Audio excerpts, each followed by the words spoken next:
Hey, what's up mga tol? This is Ren's Art Studio. Sa video na to, I am going to teach you on how to blend colored pencil.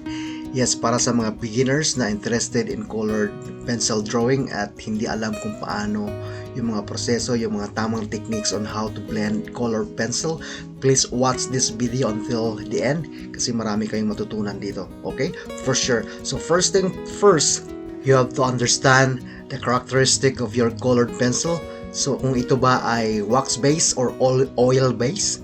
So katulad ng Prismacolor, they are wax base. So kung gagamitan mo siya ng sharpener, madali siyang mabali or maputol. Hindi ganun kaganda yung quality ng Prismacolor. Hindi naman lahat ng pencil ay madaling maputol. But normally, I do not recommend using a sharpener. That is why kung makikita nyo sa unang video, I sharpen my colored pencil or the Prismacolor pencils using a knife. In colored pencil drawing, you have to make sure that all your pencil are very sharp before starting a drawing because you will not be able to layer and blend properly all the colors if your colored pencil are dull. If you look at closely on the screen mga tol, ganyan ang mangyayari pag ginamitan mo siya ng sharpener, lalong-lalo na sa mga Prismacolor. Hindi lahat ng Prismacolor ay solid yung kanilang core ng kanilang pencil because they are wax based, so madali siyang maputol. Masasayang lang at masasayang kung paulit-ulit mo siyang ginagawa. So that's why I do not recommend using a sharpener. Kung makikita yung talagang ginagamit ko is yung knife. So sinubukan ko ulit na i-sharpen siya using a sharpener this time. So titignan natin kung mapuputol because the first time talagang naputol siya ng bigla. So same story mga tol. So hindi siya recommendable. So may mga color na medyo matigas, may mga color din na very soft kasi ano siya creamy at saka dahil nga wax base, so madali siyang maputol. So kung ako sa inyo, I just use a knife para hindi masayang yung colored pencil ninyo. Already? So in this video mga tol, I am going to teach you 6 basic blending techniques. So ang gagamitin natin is Prismacolor Premier, and the paper we're going to use is the Bristol Strathmore 300 series. So first technique or blending method is layering. So sa layering mga tol, ang paghawak ng pencil ay nasa bandang dulo ng pencil to release or ease the pressure on the pencil. So parang pinalutang mo lang yung pencil doon sa paper. So ito yung pinaka-importanting method because you are applying the first layer. So ang pinaka ayaw mo mangyari is sisirain mo yung tooth ng paper as much as possible. Apply no pressure at least for the first time. Then just keep on doing from the start to beginning, paulit-ulit. So this time I am layering using a vertical method. So pinili ko isang posisyon for one direction only para equal distribution of color.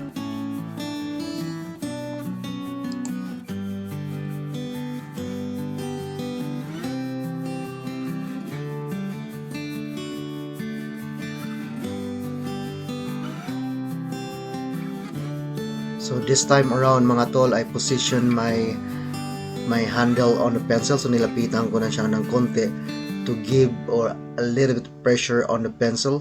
So mayroong kunting diin para tatamaan niya yung mga hindi ko tinamaan for my last technique or doing the layering. So kung makikita ninyo medyo nagkaroon na ng medyo makapal na kulay doon sa bandang unahan.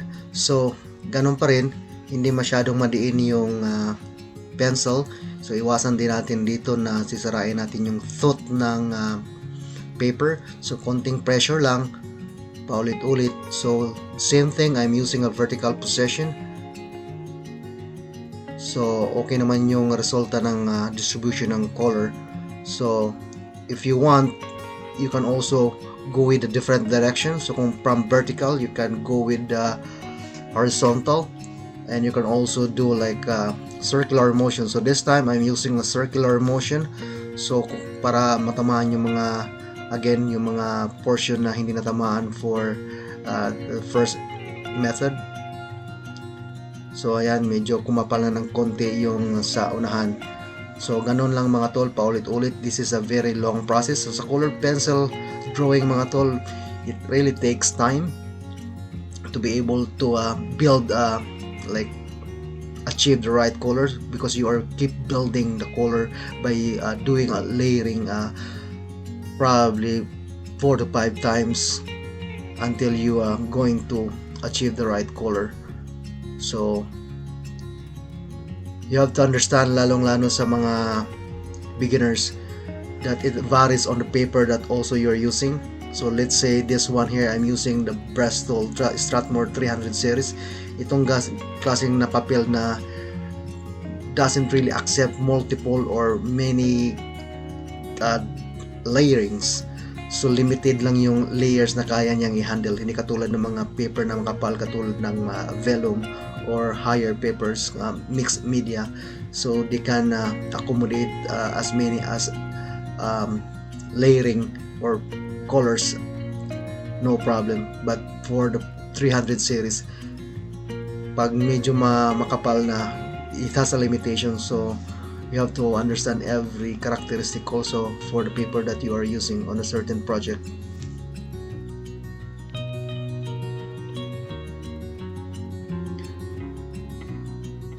So ayan, medyo nilayo ko yung kamay ko para at least binalikan ko yung mga nung unang ginawa ko for the first layering. So ganun lang mga tol, paulit-ulit.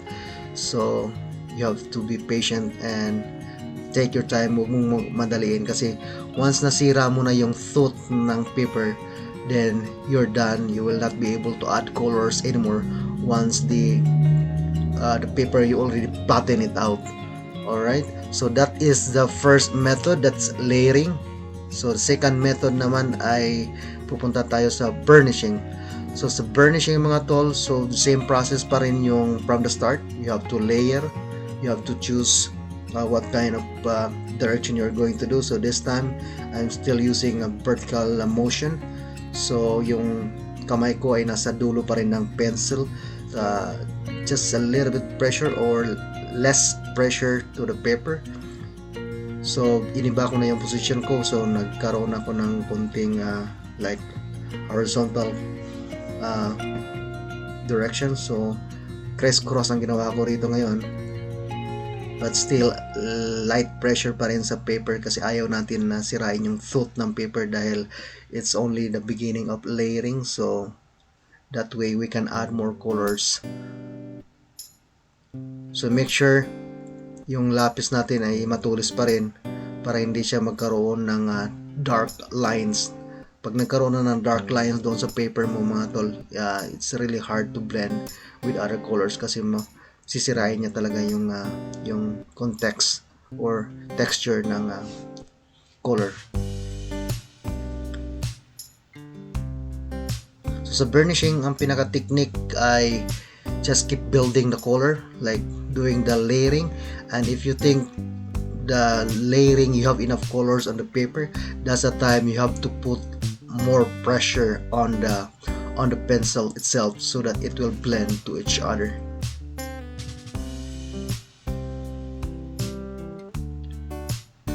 So ayan, nilapitan ko na yung paghawak ng pencil. Dito may kunting diin na.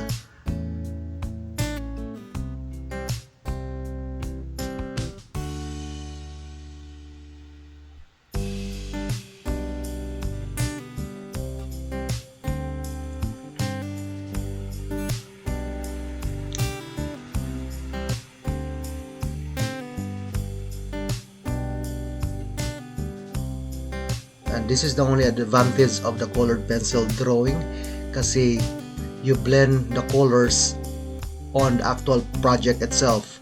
Hindi katulad sa mga like oil painting or acrylic painting. You can pre-blend every colors bago mo siya, baga timplahin mo muna yung colors bago mo i-apply doon sa pinaka project mo, diba? But dito sa colored pencil drawing, hindi mo siya magagawa because it's a pencil, right? So the only thing you can blend them is to put them together in one portion or doon sa project mo mismo. So medyo mahirap siya on the beginning because you have to control your pressure. So pag mabigat yung kamay mo, you won't be able to achieve the right color saturation and everything because sisirain mo na kagad yung tooth ng paper. So once na flatten out na yung paper mga tol, there's no chance you can add more color. So dito nagbe-burnish na tayo ng paunti-unti. So burnishing is adding pressure. So ito yung sinasabi ko na kailangan nyo ng brushes. From my other video, I recommend to have a brushes because may mga residue na matatanggal once you burnish. So kailangan mo siya ng i-brush, hindi mo siya kaya pwedeng pagpagin gamit yung kamay kasi masisira yung project mo. So you have to use a brushes. So dito slowly we are burnishing, so we are putting more pressure to the paper, but pressure not just enough na hindi mo sisirain yung tooth ng paper para pagkatapos ng burnishing, kasi once mag-burnish ka, it will fade a little bit. So once na fade siya ng konti, so babalikan mo siya ulit from the beginning. You have to layer again all those faded portion of the project. So ayan.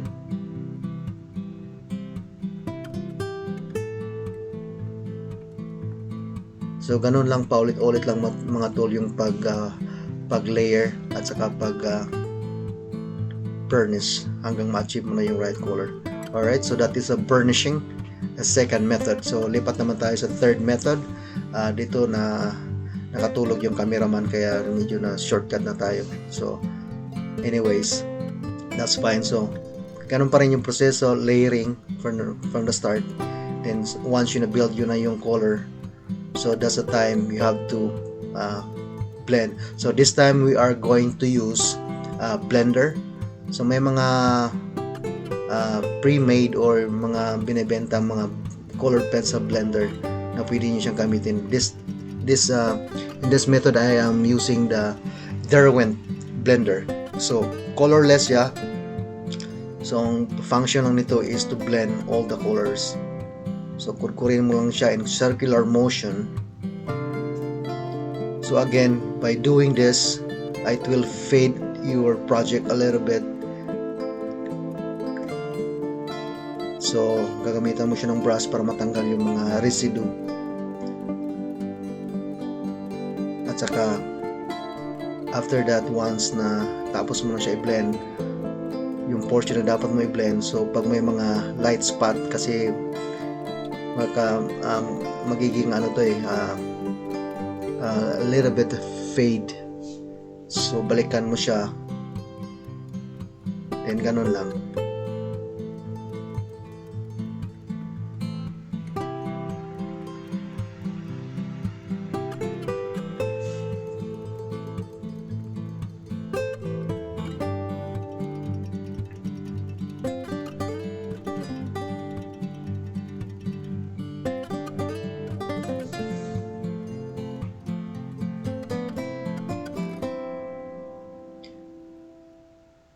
So if you really want to learn step-by-step process mga tol, meron akong mga in-upload na videos, real-time videos ng mga previous drawings ko. Talagang doon mo makikita kung gaano ka time demanding yung colored pencil. So with my one portrait, sometimes it will took me 16 to 24 hours before I will finish the whole projects. So let's say I will start from the eye. One eye is 2 hours. So ayan, so tapos na tayo doon sa third method, which is using a blender or colorless blender from Derwent. So our fourth method or technique in blending is gagamit tayo ng mga neutral colors, so which is the white.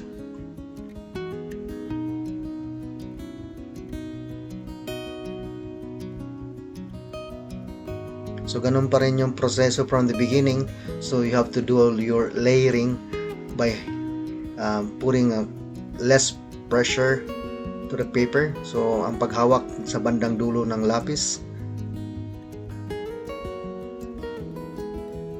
So in this technique mga tol, yung pinapatama mo doon sa papel ay sa side ng lapis, hindi yung sa pinaka dulo ng lapis. So dito mapiprevent yung pag-flatten out ng tooth ng paper once na less ang pressure. So this time around we're giving a little bit pressure on the pencil. So in circular motion. So balik tayo doon sa step by step process na ginagawa ko. So normally if I draw like a portrait mga tol, so I spend 2 hours for one eye and another 2 hours for another eye. So every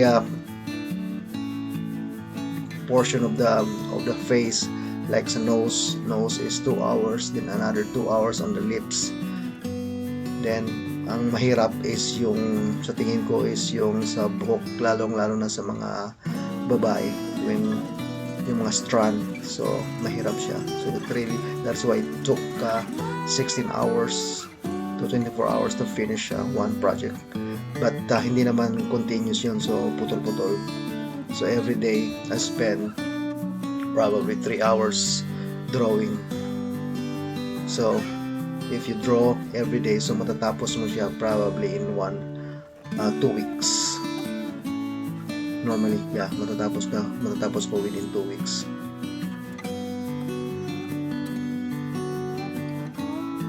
So ganun lang mga tol, just experiment, just keep doing. Sa tingin nyo, what is the best blending method for you? So this is the pencil that I am going to use, which is the Derwent white and the Caran d'Ache white. So these two pencils are for me are the best blender. And normally ginagamit ko is Derwent Light Fast because it's a oil base but it blends like a wax base mga tol. So maganda siya talaga sa blending. So neutral color siya. So same thing. Once na nag-blend tayo dito sa gamit ang white, so it will fade a little bit. So pagkatapos mo siyang i-blend, so balikan mo siya ulit ng from the beginning, start from the beginning, like layering and hitting those faded spots.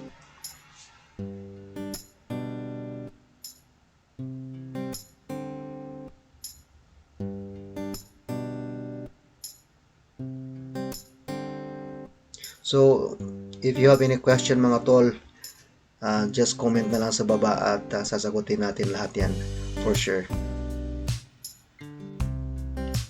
Also watch my other videos mga tol on how to use colored pencil. Sa video na yon mga tol, marami din kayong matutunan on how to use the colored pencil, kung ano-ano yung mga iba't ibang characteristic ng colored pencil. So iba't ibang klase ng papel for the right project.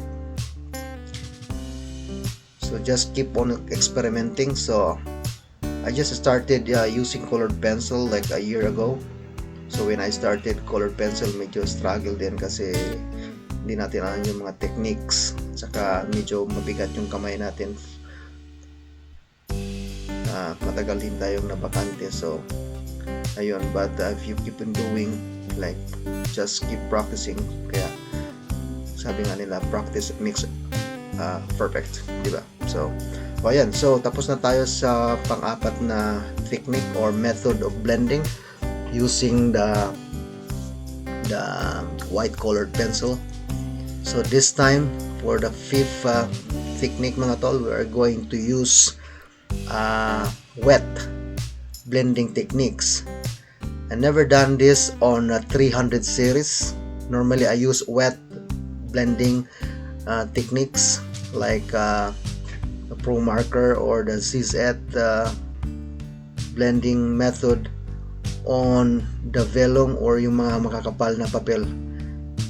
Kasi normally pag mga 300 series medyo manipis yung papel. I'm not exactly sure kung kayang i-handle ng 300 series yung mga wet material like blending method. So but we will try for the sake of this video.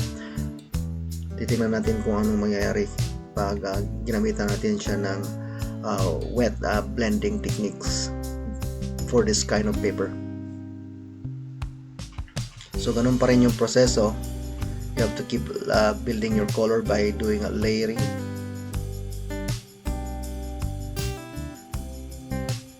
And slowly adding a pressure to the pencil.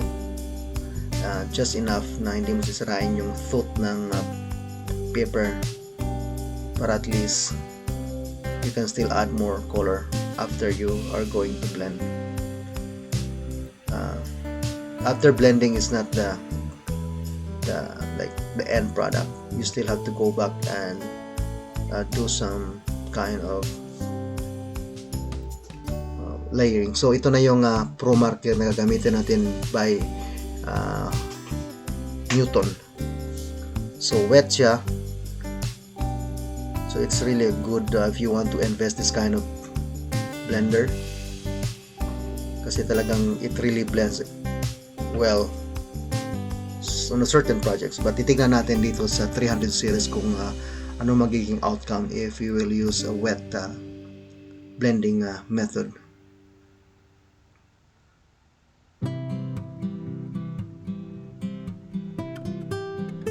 So far so good naman. It blends well, but not perfectly.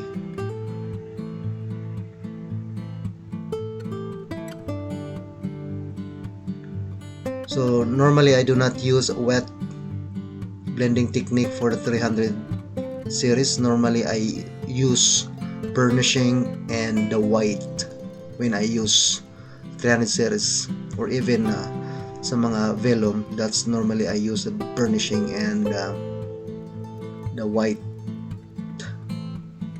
color, and sometimes I use a colorless blender by Derwent. I only use a wet blending method when the paper is really thick, when it can absorb more like a wet substance.